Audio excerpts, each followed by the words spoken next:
Hello everyone, happy good morning. তো আজকে যাব বাজারে, চলো আমাদের সাথে বাজার ঘোরাবো। বাজার কিছু নেই, সব থেকে বেশি ইম্পর্টেন্ট তেল নেই।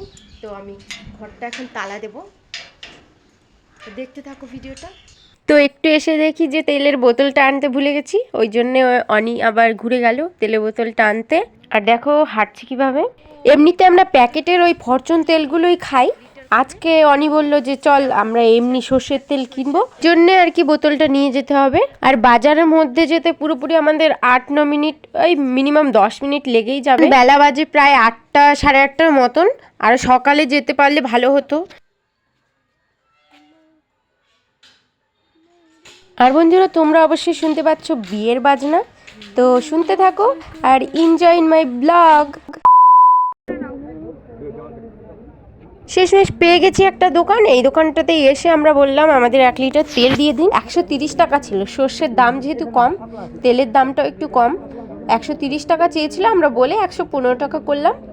ওই যে ভরে দিচ্ছে, এরপরে নিয়ে আমরা চলে যাব আবার অন্য কিছু কিনতে। তেলওয়ালাকে টাকা দেওয়ার পরেই আমরা চলে গেলাম একটা নারকেলের দোকান খুঁজতে। তো একটা লোক নারকেল নিয়ে বসেছিল দেখো, আর এখান থেকেই আমরা নিয়ে নেব একটা নারকেল। না, ওটা 25 টাকা, এটা 20 টাকা। 15তে দিবে আমাকে বলেছে। একটু ফাটিয়ে দিবা, দা আছে? না না, নারকেল ভালো হবে, নিয়ে যা বাড়িতে পাঠাবো। নে, ওই যে ভালো মতো ই করে নিবি, ভালো হলে তো ভালো। এটি নেই দিদি, তুমি এখানে বসো তো, ঠিক আছে 15 টাকা দিয়ে দে। তো আমাদের নারকেল নেওয়া হয়ে গেছে, এবার যাব আমরা পেঁয়াজ কিনতে। তো লেটস গো। এখানে এনার কাছে আমরা জাস্ট দামটা শুনলাম, 30 টাকা কিলো ছিল।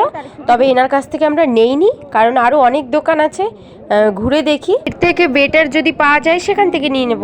তো অবশেষে এখানে আমরা পেঁয়াজগুলো আমাদের খুব ভালো লেগেছে, তাই আমরা এখান থেকে বাছছিলাম 1 কিলোর মতো নিয়ে নেব। আমি আর রনি দুজনে মিলে বাছছিলাম, আর আমরা এভাবেই বাজার করি। বাজার করতে কে কে ভালোবাসে সে অবশ্যই কমেন্ট করে জানিও। আমাদের বাজার আমরা নিজেরাই করে নিই, আর আমার খুব একটা খারাপ লাগে না বাজার করতে। বাজারে এসে অনেক অভিজ্ঞতা হয় নতুন নতুন, আগে যেটা ছিল না। আই থিঙ্ক হয়ে গেছে আমাদের 1 কিলো পেঁয়াজ বাছা, ওই জন্য আমরা দিয়ে দিলাম, একদম পারফেক্ট ছিল।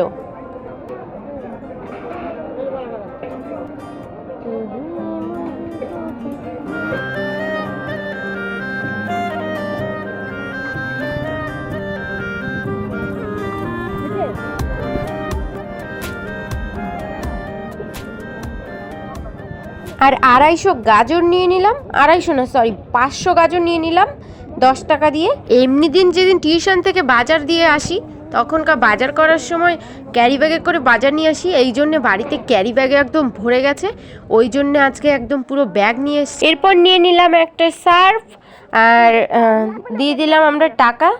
লোকটা ক্যারি ব্যাগ দিতে চাইছিল, আমি বললাম দিও না। আর এরপরে নিয়ে নিলাম 10 টাকার বিনস, আর সব থেকে বেশি বিনসের দামটাই ছিল জেনে নতুন সবজি, এই জন্য বোধহয় 250 ছিল 20 টাকা, আমরা 10 টাকা নিয়ে নিলাম, বেশি নিলে শুকিয়ে। আর এটা হচ্ছে দোয়েলের দাদু, আমরা ওনাকে ব্যানানা দাদু বলে ডাকি, ব্যানানা বিক্রি করতে যাচ্ছে বাজারে। আর এরপরেই আমরা মুদিখানার দোকান থেকে একটুখানি চিনি আর কিছু বিস্কুট নিয়ে যাব। আমার টিউশন আছে, এরপরে বাজারে রেখে টিউশনে যেতে হবে, ওই জন্যে চা খাবো, একটু বিস্কুট খেয়ে চলে যাব। কত? তো অনিকে আমি আগেই পাঠিয়ে দিয়েছি ঘরে, তো আমি একাই বিস্কুট আর চিনি নিয়ে যাচ্ছি। ভিডিওটা কেমন হয়েছে অবশ্যই জানিও, আর ভালো লাগলে একটা লাইক করে দিও। তো বাই সবাইকে।